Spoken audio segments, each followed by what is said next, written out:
தொடர்ந்து நம்ம போர் நிலவரங்களை பார்த்துட்டு இருக்கோம். இப்போ வந்திருக்கக்கூடிய சில முக்கியமான தகவலை ஒரு தொகுப்பா பார்க்கலாம். அதுக்கு முன்னாடி ஒரு முக்கியமான விஷயம், உங்களுக்கு பிஎஃப் அமௌண்ட் எடுக்கிறதுல சிரமம் இருந்தால் இவங்கள தொடர்பு கொள்ளுங்க. இவங்க உங்களுக்கு அதில் ஹெல்ப் பண்ணுவாங்க. அதே மாதிரி உங்களுக்கு இன்கம் டேக்ஸ் ஃபைல் பண்ணுறதுல தேவை இருந்தால் இவங்கள தொடர்பு கொள்ளுங்க. வெறும் கம்மியான சார்ஜ்லேயே உங்களுக்கு அதை செஞ்சு கொடுப்பாங்க. இப்போ நம்ம வீடியோக்குள்ளே போகலாம். முதல் விஷயமே பார்த்துட்டா இன்னைக்கு என்ன பண்ணிருக்காங்கன்னா, பாகிஸ்தான் அமெரிக்காட்ட $10 பில்லியன் அளவுக்கு எங்களுக்கு ஃபண்டை ரிலீஸ் பண்ணி கொடுங்க. ஃபண்ட் கொஞ்சம் கொடுத்தீங்கன்னா தான் எங்களுக்கு என்ன பண்ண முடியும், நாட்டுல நிறைய செலவு இருக்கு, அதுக்கெல்லாம் நாங்க வச்சுக்க முடியும்னு சொல்லிட்டு கேட்டிருக்காங்க. ஏற்கனவே பாகிஸ்தான் சவுதி அரேபியாட்ட கடன் வாங்கியிருந்தாங்க, யுஏஇட்ட கடன் வாங்கியிருந்தாங்க. அப்புறம் யுஏஇ உடைய கடனை சவுதி அரேபியா அடைச்சு கொடுத்தாங்க. அடைச்சு கொடுத்துட்டு எங்கள்கிட்ட மட்டும் நீங்க கடனை வச்சுக்கோங்க, ஆனா எங்களுக்கு நீங்க என்ன பண்ணும், பக்கத்தால இருந்து ஈரான் இருந்தோ ஏமன் இருந்தோ காப்பாத்துறதுக்கு உதவி பண்ணுன்னு சொல்லிட்டு ஒரு டீலிங்க போட்டாங்க. பாகிஸ்தான் சரி கடன் கொடுக்குற கால இருந்தா போதும் நம்ம காப்பாத்துறோம்னு சொல்லலான்னு சொல்லிட்டு என்ன பண்ணாங்கன்னா, எங்களுடைய அணு ஆயுதத்தை கூட தேவைப்பட்டா சவுதிக்கு கொடுக்குறோம்னு சொல்லிட்டு என்ன பண்ணாங்கன்னா போய் அக்ரிமெண்ட் எல்லாம் போட்டுட்டு வந்தாங்க, ஒப்பந்தம் எல்லாம். ஆனாலும் இவங்களுடைய கடன் பிரச்சனை தீரல. இவங்கள்ட்ட காசு பஞ்சம் இருந்துகிட்டே இருக்கு. உடனே இப்ப பாக்குறாங்க யார்கிட்ட கேட்கலாம் அப்படின்னு பாத்தீங்கன்னா, இவங்க யாருக்கு என்ன செஞ்சுட்டு இருக்காங்கன்னு அமெரிக்காவுக்கு ஃபேவரா தான் இப்ப நடந்துட்டு இருக்காங்க. அமெரிக்கா அப்பப்ப ட்ரம்ப் என்ன சொல்றாரு, உடனே ஈரான் கெஞ்சினாங்க, பாகிஸ்தான்கிட்ட தூது அனுப்புனாங்க, பாகிஸ்தான் தான் நடுவு நின்று சமாதானம் பேசிட்டு இருக்காங்க, பாகிஸ்தான் சொன்னனாலதான் நாங்க போரே நிறுத்தணும் அப்படின்னு சொல்லிட்டு அவங்க அடி வாங்க முடியாம போரை நிறுத்தினாலும் கூட டைரக்டா ஈரான சொன்னா ஈரான் ஒத்துக்க மாட்டேங்கிறாங்க. நாங்களா யார்ட்டையும் போய் கெஞ்சலேன்றாங்க.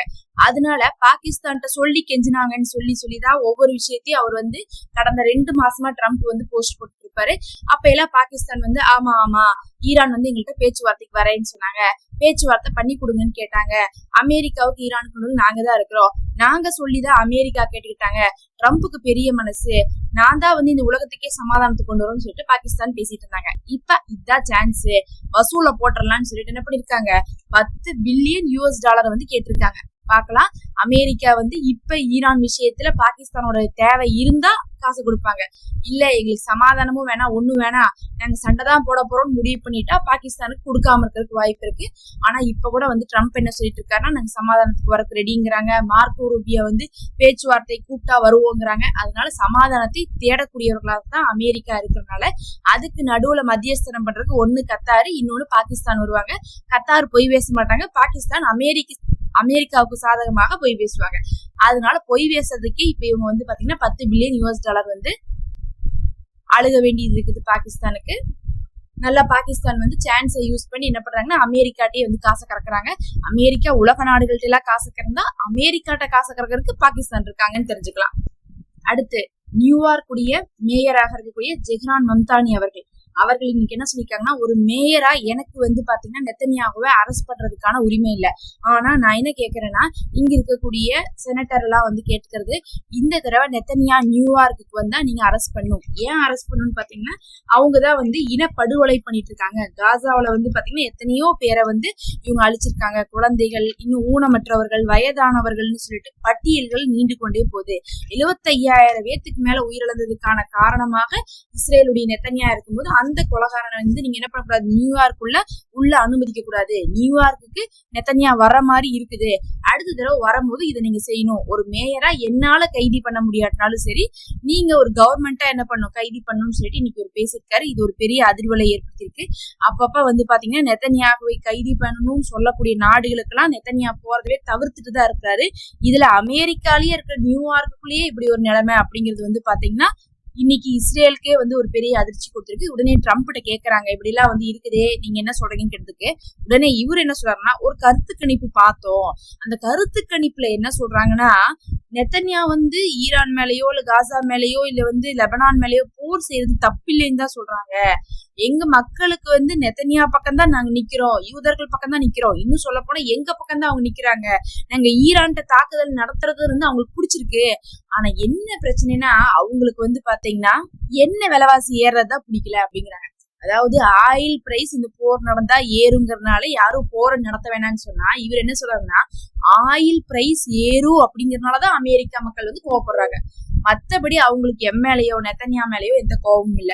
ஈரான் அடிச்சது அவங்களுக்கு ரொம்ப சந்தோஷம். நான் என்ன செய்யறேனோ அதை கரெக்ட்னு அவங்க நினைக்கிறாங்க அப்படின்னு சொல்லி ட்ரம்ப் சொல்லியிருக்காரு. அதுக்கு ஊடகவியலாளர்கள் என்ன சொல்லியிருக்காங்கன்னா, இந்த கருத்து கணிப்பை இவர் எங்கிருந்து எடுத்தாருன்னே தெரியல, அப்படி ஒரு கருத்து கணிப்பே நடக்கல அப்படின்னு சொல்லியிருக்காங்க. மூலமாவே நல்லா தெரியுது. அங்க அமெரிக்கா மக்களே வந்து பாத்தீங்கன்னா ஒரு பக்கம் நெத்தன்யாவுக்கும் இன்னொரு பக்கம் ட்ரம்ப்புக்கும் ஆப்போசிட்டா தான் இருக்கிறாங்க. எதுக்கு இந்த காசா போரு, எதுக்கு இந்த ஈரான் போரு, இதுல வேற பாத்தீங்கன்னா எங்களுடைய ஃபண்ட் எல்லாம் இஸ்ரேலுக்காக போய் இது பண்றீங்களே, நம்மளுடைய காசெல்லாம் மத்திய கிழக்குல வச்சு கரியாக்குறீங்களேன்னு தான் கிடக்குறாங்க. அதை அவர் எப்படி சொல்றாருன்னா, ஆமா நெகட்டிவா இருக்கு, ஆனா எதுக்காக நெகட்டிவா இருக்குன்னா காசு வந்து பாத்தீங்கன்னா இப்ப வந்து என்ன விலைவாசி ஏறி போகுது, அதுக்காக மட்டும்தானோ தவிர மத்தபடி மக்கள் எல்லாம் எங்க கூட தான் இருக்காங்கன்னு சொல்லியிருக்காங்க. ஆனா அடுத்து வரக்கூடிய தேர்தல்கள் எல்லாம் பாத்தீங்கன்னா கண்டிப்பா வந்து ட்ரம்ப்புக்கு ஆப்போசிட்டான குரூப் தான் ஜெயிக்கிறதுக்கான வாய்ப்பு இருக்கு. இப்பவே உலக நாடுகள்ல எங்க போர் நடந்தாலும் சரி, எங்க வந்து பாத்தீங்கன்னா ஒரு தேர்தல் நடந்தாலும், கடைசிக்கு வந்து பார்த்தா ஒரு ஃபுட்பால் மேட்ச் நடந்தாலும் கூட பாத்தீங்கன்னா எல்லாருமே வந்து பாலஸ்தீன் விசஸ் இஸ்ரேல் அப்படிங்கிற மாதிரி தான் வந்துட்டாங்க. ஒரு பக்கம் வந்து இஸ்ரேலும் அமெரிக்காவும், இன்னொரு பக்கம் பாலஸ்தீனும் ஈரான், இப்படிதான் வந்து மக்கள்லாம் வந்து என்ன இருக்காங்கன்னா ரெண்டா பிரிஞ்சிருக்காங்க. அந்த அளவுக்கு வந்து எல்லா நாட்டிலயுமே இந்த போர் வந்து தாக்கத்தை ஏற்படுத்துது. அமெரிக்காவுக்குள்ளேயுமே ட்ரம்ப்புக்கு எதிராக நிறைய வந்து அதிர்வலைகள் எழுந்திருக்கு. அதை ட்ரம்ப் மறைக்கிறதுக்காக வந்து இப்படி சொல்லி வச்சிருக்காரு. இன்னைக்கு கடைசியா வந்து பாத்தீங்கன்னா 50,000 பேர் வந்து இந்த போர்ல வேலை செய்யறதாக வந்து என்ன பண்ணிருக்காங்க, இன்னைக்கு அமெரிக்கா சொல்லியிருக்காங்க.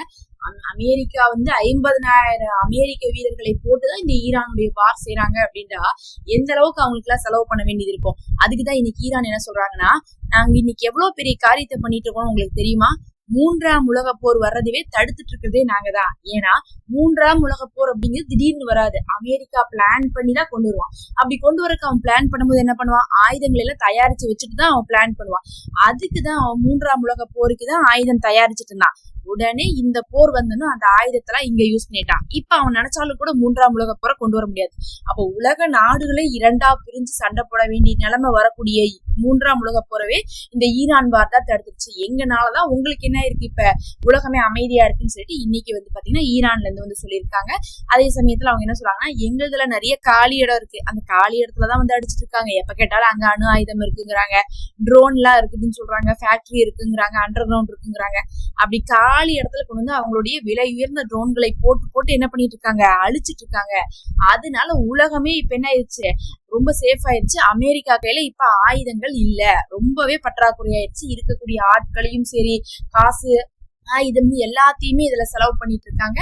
இது வந்து உலகத்துக்கான ஒரு நல்லதுதான் சொல்லிட்டு சந்தோஷப்படுங்கன்னு சொல்லிட்டு இன்னைக்கு ஈரான் வந்து பாத்தீங்கன்னா ஒரு வேற ஒரு பெர்ஸ்பெக்டிவா வந்து இந்த ஒரு போரை காமிச்சிருக்காங்க.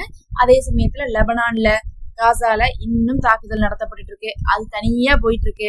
லெபனான்ல சண்டை வந்து ஓஞ்ச மாதிரி இல்ல. இருந்தாலும் வந்து பாத்தீங்கன்னா லெபனானுடைய கவர்மெண்ட் வந்து இஸ்ரேலுக்கு கொஞ்சம் ஃபேவரா நடக்கிறாங்க. பேச்சுவார்த்தைக்கு போயிருக்காங்க. அங்க இருக்கக்கூடிய ஹிஸ்புல்லாவை காலி பண்றதுக்காக முடிவு பண்றாங்க.